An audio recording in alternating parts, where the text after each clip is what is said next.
오늘의 10분 말씀. 역대하 2장입니다. 역대기서와 열왕기서는 관점이 다릅니다. 열왕기서는 이스라엘의 왕들과 백성이 어떤 죄를 지었는지를 중심으로 기록되어 있습니다. 그래서 회개를 촉구합니다. 반면 우리가 살펴보고 있는 역대기서는 포로 생활을 마친 이스라엘 백성에게 정체성을 회복시키기 위해 하나님께서 주신 말씀입니다. 그래서 오늘 우리에게도 역대기서는 단순한 역사책이 아니라 잃어버린 정체성을 회복하는 길을 보여주는 책입니다. 1장에서는 하나님이 솔로몬을 왕으로 세우셨고 그는 1000번제를 통해 온 마음을 다해 예배 드렸습니다. 이 예배는 단순한 제사가 아니라 솔로몬이 하나님의 주권을 인정하며 삶 전체를 하나님께 드린 사건입니다. 그때 하나님께서 솔로몬에게 나타나 내가 내게 무엇을 주랴 먼저 물으셨고 솔로몬은 지혜를 구했습니다. 하나님은 지혜만이 아니라 재물과 권세까지 더해 주셨습니다. 결국 예배를 회복한 사람이 지혜롭게 통치하는 복을 누리게 된 것입니다.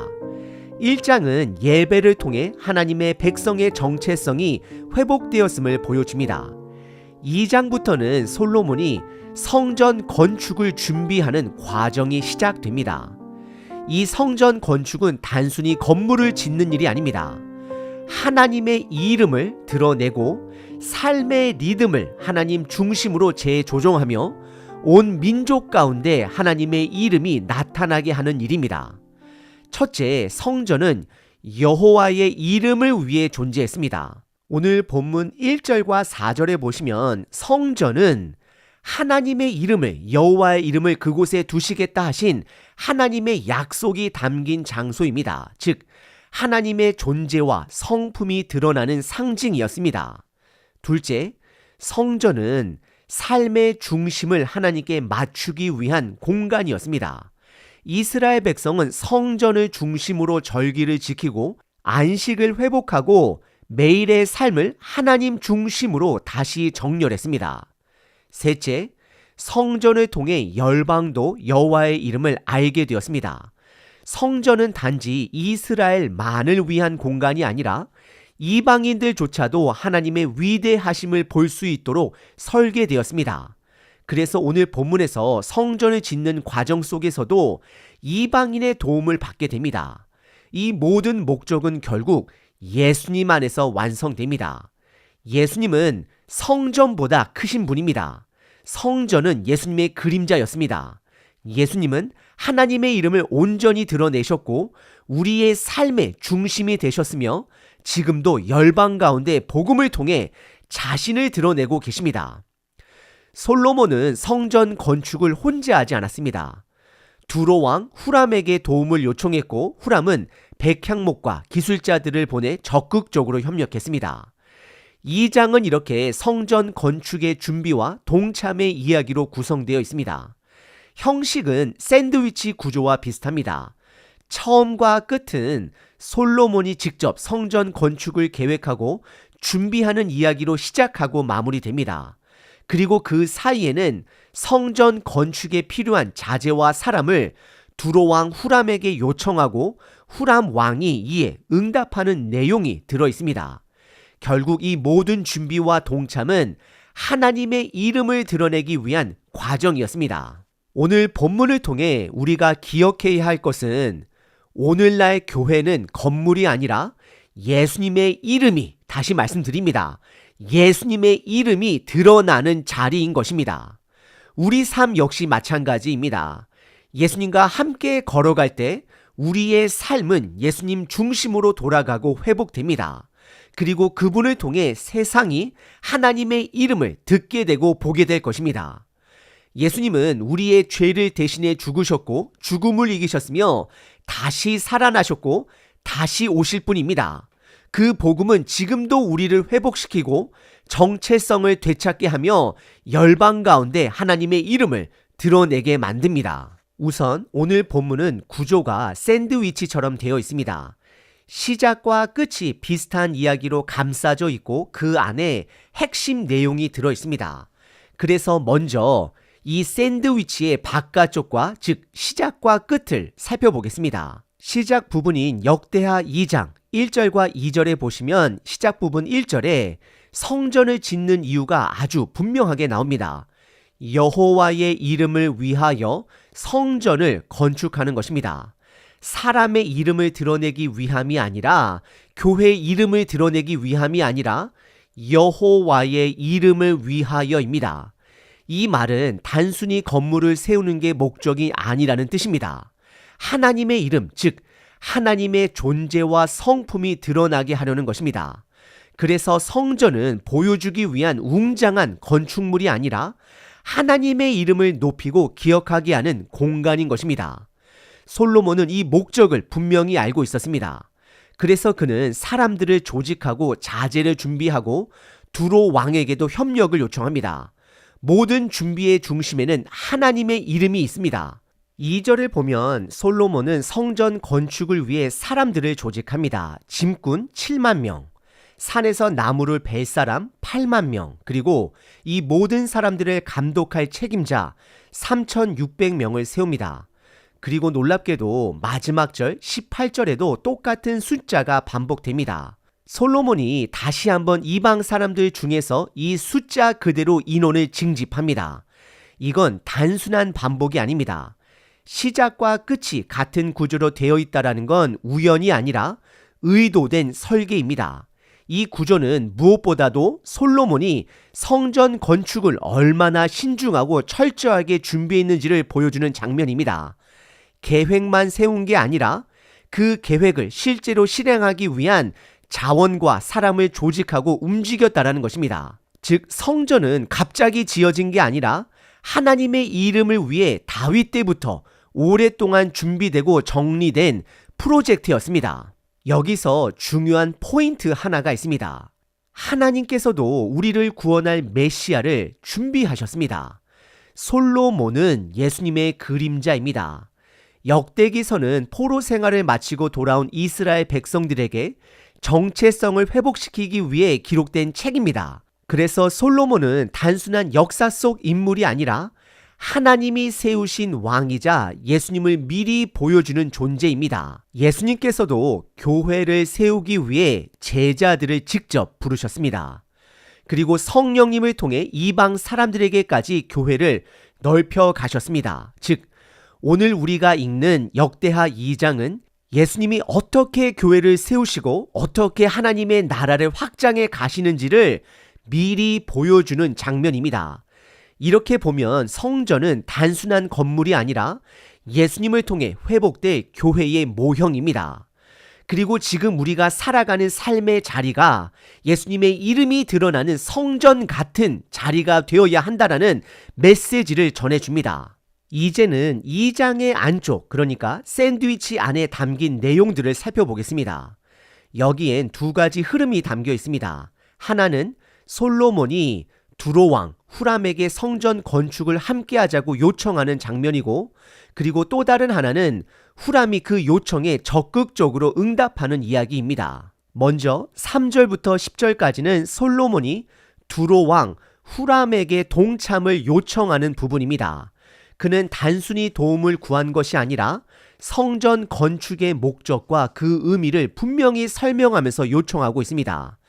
첫째, 3절에서는 아버지 다윗의 이야기를 꺼냅니다. 예전에 다윗을 도왔던 것처럼 지금 자신도 도와달라는 요청입니다.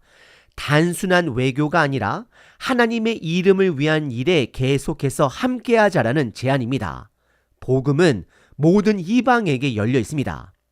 둘째, 4절에서는 성전의 목적을 분명히 말합니다. 내가 여호와의 이름을 위하여 성전을 건축하려 하노니. 이 말씀은 본문 전체를 관통하는 주제입니다. 성전은 사람의 영광을 위한 공간이 아니라 하나님의 이름을 드러내고 구별하기 위한 곳입니다. 그리고 성전에서 드려질 예배는 매일 그리고 절기마다 반복되며 공동체 전체가 하나님께 드리는 삶의 중심이 되는 예배입니다. 셋째, 5절과 6절에서는 솔로몬의 깊은 고백이 담겨 있습니다. 5절에서는 성전을 크고 화려하게 짓겠다라고 말합니다. 이유는 분명합니다. 우리 하나님은 모든 신들보다 크시기 때문이다라고 고백합니다. 이건 단순히 비교가 아닙니다. 하나님은 유일하신 하나님 되심을 이렇게 표현한 것입니다. 그 당시에 많은 이방인들이 자신들의 신을 섬기고 있었기 때문에 솔로몬은 그들에게 하나님이 모든 신 위에 계신 분, 곧 유일하신 분임을 선포한 것입니다. 그리고 6절에서는 아주 중요한 고백이 나옵니다. 누가 능히 하나님을 위하여 성전을 건축하리요? 하늘과 하늘들의 하늘이라도 주를 용납하지 못하겠거든 내가 누구에게 어찌 능히 그를 위하여 성전을 건축하리요? 그 앞에 분향하려 할 따름이니이다. 솔로몬은 하나님을 위해 성전을 짓는다라는 것은 감히 인간이 할 수 있는 일이 아니다라고 인간의 한계를 인정합니다. 그래서 그는 이렇게 고백합니다. 나는 다만 그 앞에서 분향하려고 할 뿐이다. 이 고백은 진심에서 나옵니다. 내가 뭔가를 하겠다라는 게 아니라 단지 하나님 앞에서 예배하는 존재로 서겠다라는 겸손한 자세입니다. 오늘날 우리도 마찬가지입니다. 성전, 교회, 예배, 그 모든 중심은 내가 아니라 하나님이 하는 것입니다. 우리는 그저 그 자리에 서 있는 예배자의 존재일 뿐입니다. 여기서 한 가지 짚고 넘어가야 할 점이 있습니다. 성경에 보면 열왕기상과 역대기서는 후람에 대한 기록이 조금 다르게 나옵니다. 열왕기상에서는 후람이 먼저 솔로몬에게 조소를 보내며 돕겠다라고 말하는 장면이 있습니다. 반면 역대기서는 솔로몬이 먼저 요청하는 내용이 기록되어 있습니다.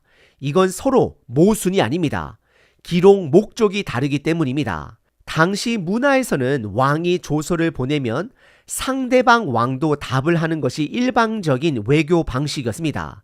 그래서 실제로는 후람도 돕겠다라고 했고 솔로몬도 요청한 것입니다.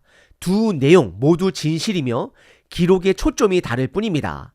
또 한 가지 흥미로운 점이 있습니다. 오늘 본문에 등장하는 후람은 두 사람입니다. 하나는 두로의 왕 후람, 13절에 등장하는 후람은 기술자 후람입니다. 왕은 외교와 자원 제공을 담당했고 기술자 후람은 실제 성전 건축의 설계와 세공을 맡았습니다. 이 점도 이해하고 넘어가야 전체 흐름이 더 잘 보입니다. 7절부터 10절까지는 솔로몬이 실제로 어떤 도움을 요청했는지를 보여줍니다. 그는 기술자와 레바논의 백향목을 요청합니다. 그리고 10절에서 중요한 사실이 나옵니다. 내가 당신의 벌목하는 종들에게 찌은 밀 2만 고루와 보리 2만 고루와 포도주 2만 밭과 기름 2만 밭을 주리이다 하였더라. 솔로몬은 후람 왕에게 도움에 대해 분명하게 대가를 지불하겠다라고 말한 것입니다. 이건 단순한 외교 차원이 아니라 하나님의 일을 위해 준비하는 책임 있는 자세입니다. 이제 11절서부터 16절은 두로왕 후람의 응답입니다. 그는 단지 알겠다라고 하지 않습니다. 하나님에 대한 신앙 고백까지 함께 합니다. 11절에서 후람은 이렇게 고백합니다. 두로왕 후람이 솔로몬에게 답장하여 이르되 여호와께서 자기 백성을 사랑하심으로 당신을 세워 그의 왕을 삼으셨도다. 이건 단순한 고백이 아닙니다. 요한복음 3장 16절과 맞닿은 고백입니다. 하나님이 세상을 이처럼 사랑하사 예수님을 보내주신 것처럼 그 당시에 하나님은 그분의 백성을 사랑하셔서 예수님의 그림자가 되는 솔로몬을 보내셨다라고 후람은 인정한 것입니다. 12절에서는 후람이 하나님을 찬양합니다. 후람이 또 이르되 천지를 지으신 이스라엘의 하나님 여호와는 송축을 받으실지로다. 이방 왕이지만 그는 지금 창조주 하나님을 믿고 고백하는 자리까지 나아가고 있는 것입니다. 역대하 9장에서 시바 여왕이, 에스라 1장에서는 고레스 왕이 하나님을 향한 고백과 연결되는 것입니다. 이건 우리에게 중요한 메시지를 줍니다. 하나님의 백성이 제 자리를 지키고 예배와 사명을 감당하면 세상 사람들도 하나님을 보게 된다는 것입니다. 다시 말씀드립니다. 저와 여러분들이 예배의 자리를 지키고 우리의 사명을 감당하면 세상 사람들도 하나님을 보게 된다라는 것입니다. 그게 바로 예수님의 이름이 드러나는 삶입니다. 하지만 지금 우리의 현실은 어떻습니까? 교회와 믿는 사람들의 모습에서 하나님의 이름이 드러나는 것보다 가려질 때가 많습니다. 이런 상황 속에서 우리는 다시 회복해야 합니다. 예수님의 이름이 드러나는 성전 같은 삶, 다시 회복된 자리로 돌아가야 합니다. 오늘 우리가 살펴본 역대하 2장은 단순한 성전 건축 이야기가 아닙니다.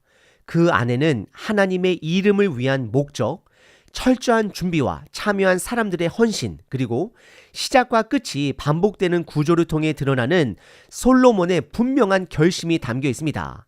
첫째, 솔로몬은 성전 짓는 목적을 여호와의 이름을 위하여라고 분명하게 고백합니다. 이건 자신의 업적이나 왕권의 상징이 아니라 하나님의 이름이 드러나는 삶의 자리를 만들겠다라는 결단이었습니다. 둘째, 성전은 삶의 중심을 하나님께 맞추기 위한 공간입니다.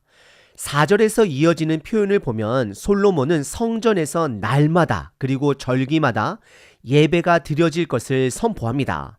이건 단지 종교 행사를 위한 일정이 아닙니다. 우리의 삶의 리듬을 하나님의 중심으로 다시 정렬하기 위한 구조입니다. 하나님 중심의 예배, 하나님 중심의 시간, 그리고 하나님 중심의 삶이 성전을 통해 회복되는 것입니다. 셋째, 성전은 열방이 여호와의 이름을 알게 되는 창구였습니다. 성전은 이스라엘만을 위한 공간이 아니었습니다. 솔로몬은 역대하 6장에서 성전을 향해 기도하는 이방 사람들도 하나님의 이름을 알고 두려워하게 될 것을 선언합니다. 즉 성전은 하나님의 이름이 이방에도 전해지게 하는 출발점이었습니다. 이 세 가지는 모두 예수님 안에서 완성됩니다. 예수님은 하나님의 이름을 완전히 드러내신 분 되십니다. 예수님의 삶과 죽음, 부활을 통해 우리는 하나님이 누구이신지를 분명하게 보게 됩니다. 그리고 예수님은 우리 삶의 중심이 되십니다. 예배는 건물에서만 드려지는 것이 아니라 예수님과 함께 살아가는 삶 전체가 예배가 됩니다. 또한 복음은 예수님을 통해 열방으로 흘러갑니다. 예수님은 유대인만이 아닌 온 세상을 위한 생명의 복음으로 오셨습니다. 죽으셨고 죄를 이기셨고 다시 살아나셨고 다시 오십니다. 이 복음이 지금도 우리를 성전 삼으시고 우리를 통해 하나님의 이름을 드러내고 계십니다. 여러분이 가는 곳마다 거하는 곳마다 예수님의 이름이 선명하게 드러나기를 간절히 기도합니다. 그 삶이 곧 성전이고 그 자리가 하나님의 나라입니다. 아멘. 항상 기뻐하라. 쉬지 말고 기도하라. 범사에 감사하라.